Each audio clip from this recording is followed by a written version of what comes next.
Hello dear students, today we have the next lecture on the torque on a current carrying coil in magnetic field। तो हमारे पास एक coil है जो कि magnetic field में रखी हुई है, तो हम निकालेंगे इस पे टॉर्क कितना लगता है। पहले हम ये देखेंगे कि इसमें फोर्स कितना लग रहा है, फिर उसके बाद देखेंगे उस पे टॉर्क कितना लग रहा है, राइट। तो हम इसको सॉल्व करें। पहले मैं मैग्नेट्स बना लेता हूँ। तो मेरे पास मान लीजिए मैग्नेट है, ये एक मैग्नेट रखा है मेरे पास, और इसको मैं 3D बना लेता हूँ। ये है नॉर्थ पोल और यहाँ पे दूसरा मैग्नेट रख रखा है, ये मेरे पास दूसरा मैग्नेट है, और इसमें जो है ये है आपका साउथ पोल।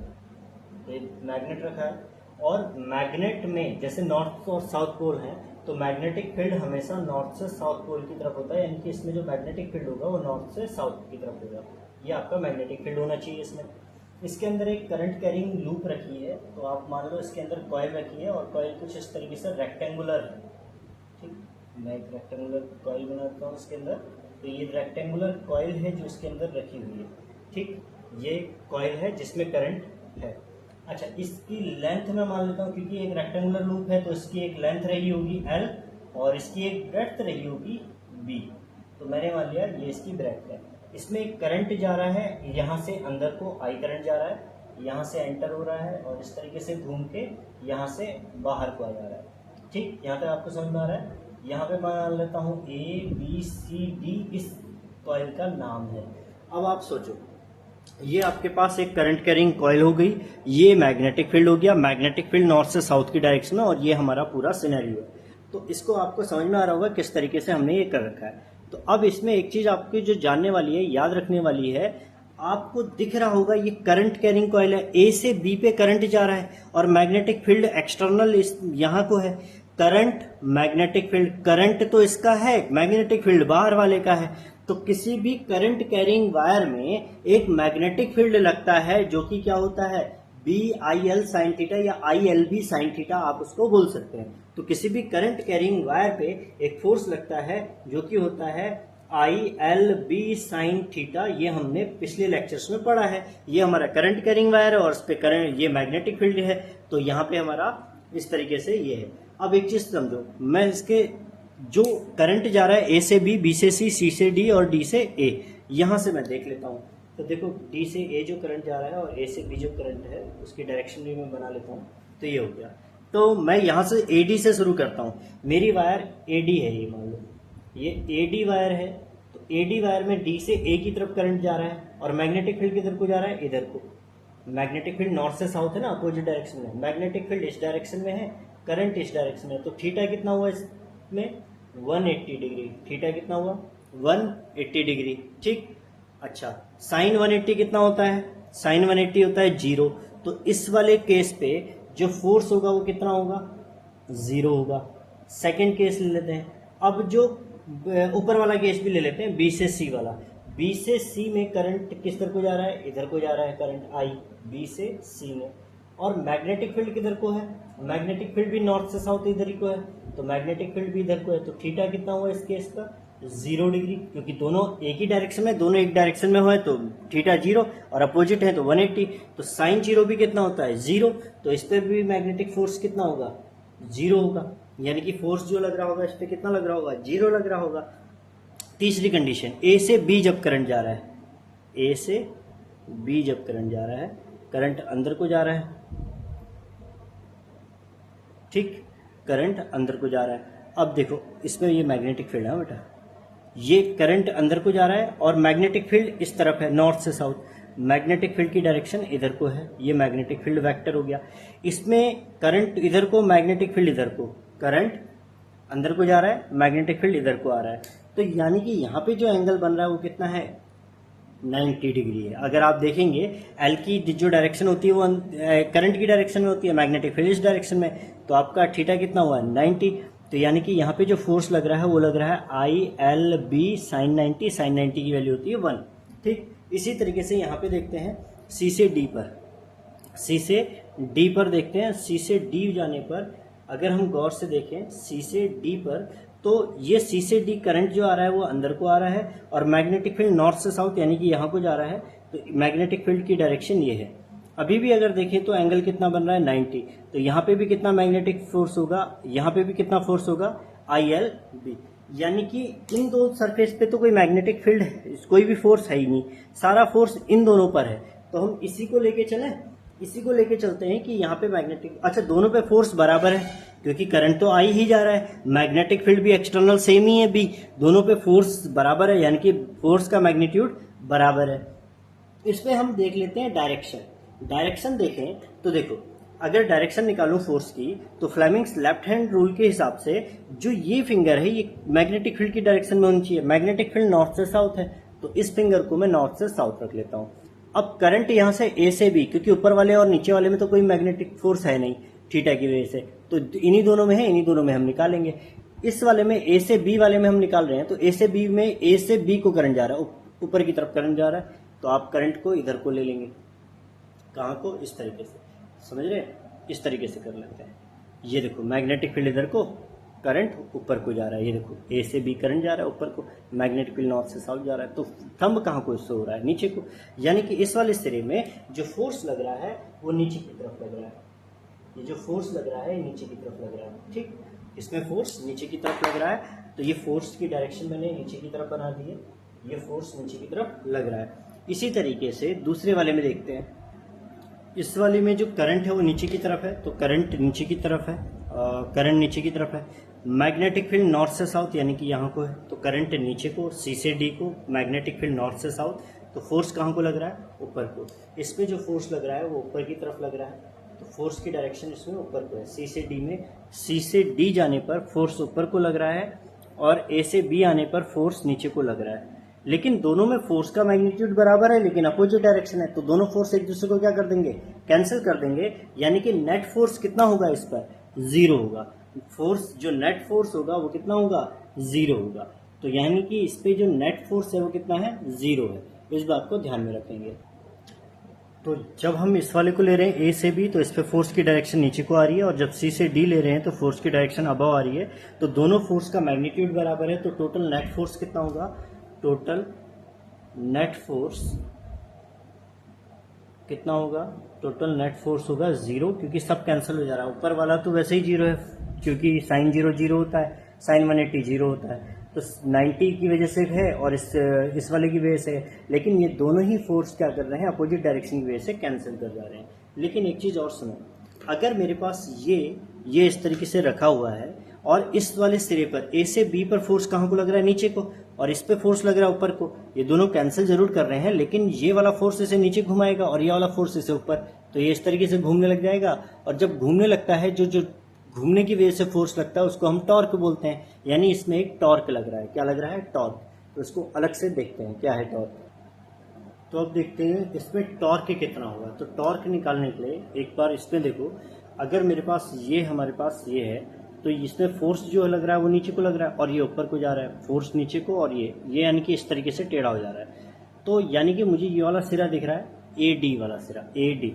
तो ए डी को अगर मैं देखूं, तो ए और डी को अगर मैं देखूं, ए डी, ए डी में ए डी ये वाला सिरा, सॉरी ये ए बी जो है ये तो नीचे को जा रहा है, अगर गौर से देखो ए डी इस तरीके से है, अब ये वाला सिरा तो नीचे को फोर्स लग रहा था, ये नीचे को जाएगा तो ये ऊपर को उठेगा, तो ए वाला सिरा तो नीचे को आ रहा है और डी वाला जो एज है वो कहाँ को जा रहा है, ऊपर को, क्योंकि इसकी फोर्स की डायरेक्शन नीचे को आ रही थी और इसके फोर्स की डायरेक्शन ऊपर को आ रही थी। अच्छा, ये जो डिस्टेंस है ए से डी ये वही होगी जो बी से सी है, तो ये भी कितनी है, बी डिस्टेंस है। अब एक चीज समझो, अगर मैं इसको देखूं तो इसमें टॉर्क लग रहा है, क्योंकि कोई चीज जब घूमती है तो उस पर क्या लगता है, टॉर्क लगता है। ये ऐसे करके घूम रही है तो इस पर एक टॉर्क लग रहा होगा। अब टॉर्क कितना लग रहा है, तो टॉर्क का फॉर्मूला होता है torque is equal to force into perpendicular distance, perpendicular distance. अब फोर्स इंटू परपेंडिकुलर डिस्टेंस का मतलब फोर्स कितना लग रहा है, बी आई बी है, आई एल बी लग रहा है, इस पे दोनों पे ही फोर्स कितना लग रहा था, आई एल बी, यानी कि फोर्स लग रहा है आई एल बी, और परपेंडिकुलर डिस्टेंस कितनी है इन दो इसमें बीच में, बी, तो परपेंडिकुलर डिस्टेंस है, अच्छा I L B capital B, और ये परपेंडिकुलर डिस्टेंस है बी, तो ये क्या हो गया, I L capital B into B. Length into breadth क्या होता है, एरिया, तो ये हो गया आई ए बी इतना तो लगेगा हमारा टॉर्क। लेकिन ये कब कंडीशन है, जब परपेंडिकुलर डिस्टेंस बिल्कुल 90 डिग्री पर है, ये जब थीटा 90 है तब लग रहा है ये, ठीक है, जब ये जो है बिल्कुल परपेंडिकुलर दिख रहा है आपको।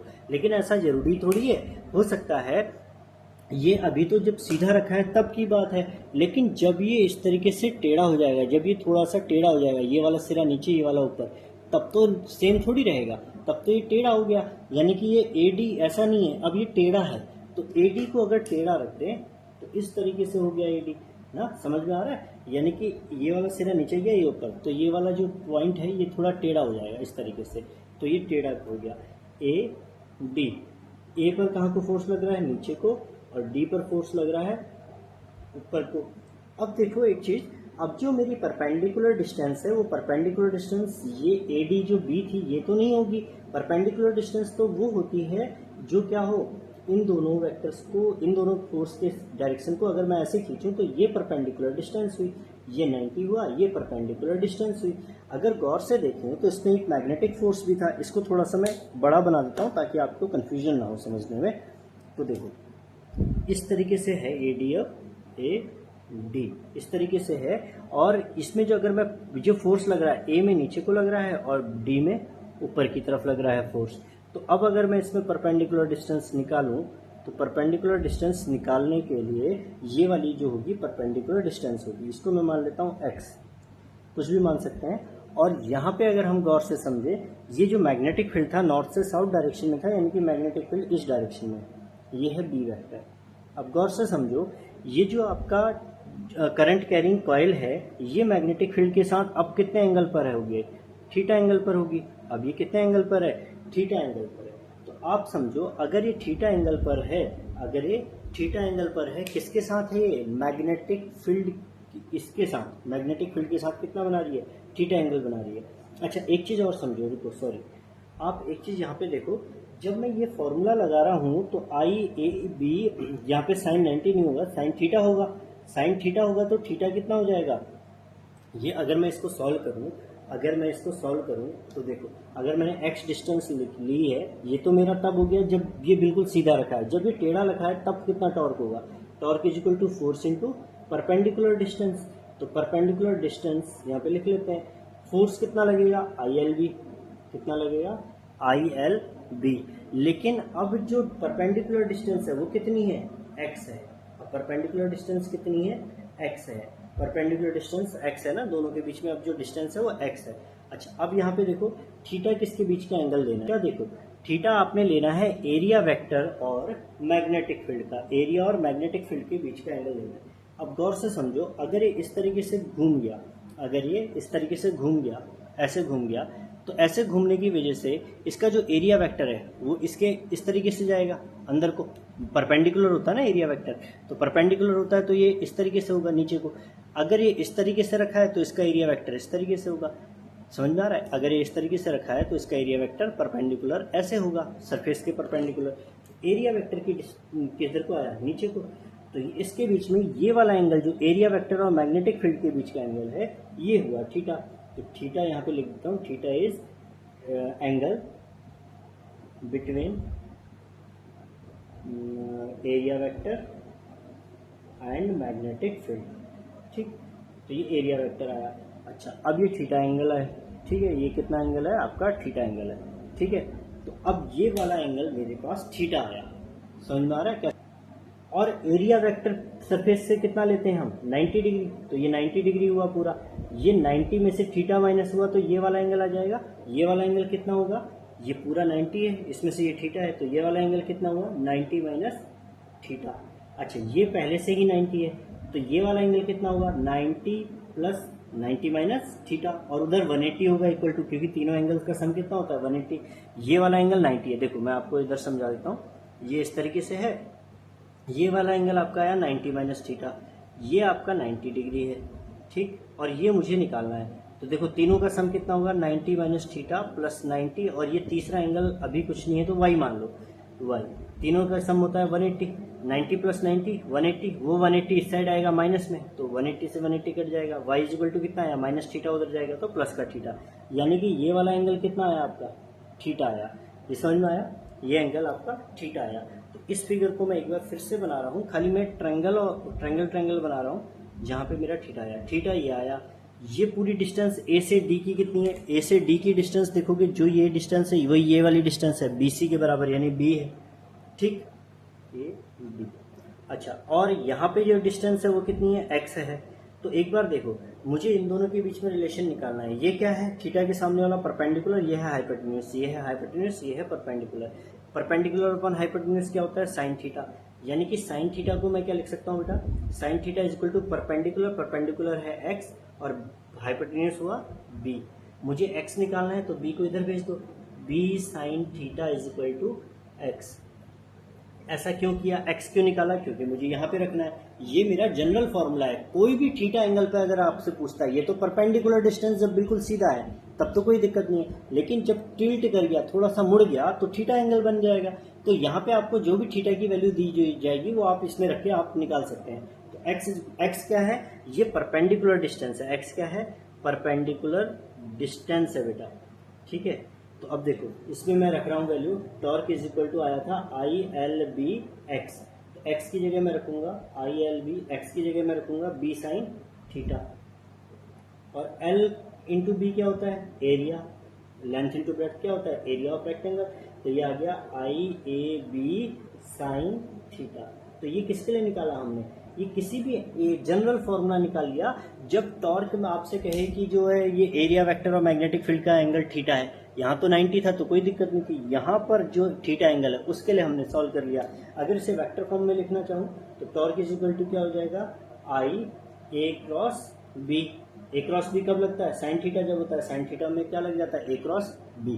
तो ये हो जाएगा torque is equal to A cross B, torque is equal to A cross B. इस तरीके से आपका ये आ जाएगा टॉर्क।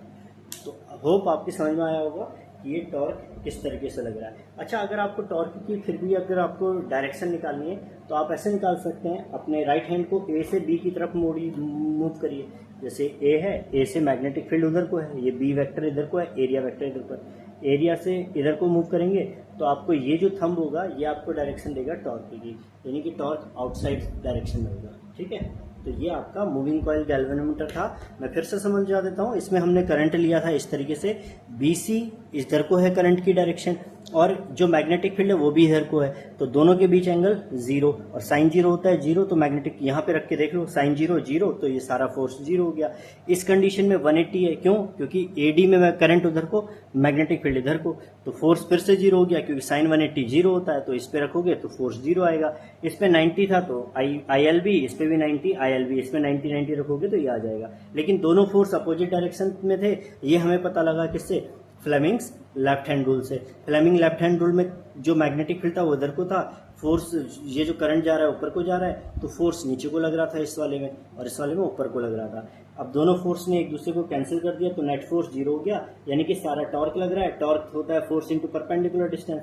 इस वाले केस में परपेंडिकुलर डिस्टेंस b है, अगर वो मूव नहीं किया है अभी, लेकिन मूव कर दिया थीटा एंगल पर, तो परपेंडिकुलर डिस्टेंस हमने x मान ली, x की वैल्यू हमने थीटा से निकाल ली, theta is equal to perpendicular upon hypotenuse, x upon B, B उधर चला गया, b साइन थीटा आपका x आ गया, उसको यहाँ पुट कर दिया तो ये आपका टॉर्क आ गया। होप आपकी समझ में आया होगा। So this is most important topic, पढ़ते रहिए अच्छे से, और आपको ये सारा आना चाहिए किस तरीके से हम कर रहे हैं, क्या कर रहे हैं। इसकी थ्योरी आप अपने आप भी लिख सकते हैं कि क्या क्या हो रहा है, इसी को आपको लिखना है, ठीक है। Hope you got it, and thank you students, like and subscribe the video and stay tuned, और आपके बहुत अच्छे मार्क्स आए, मेरी यही दुआ है। Thank you everyone.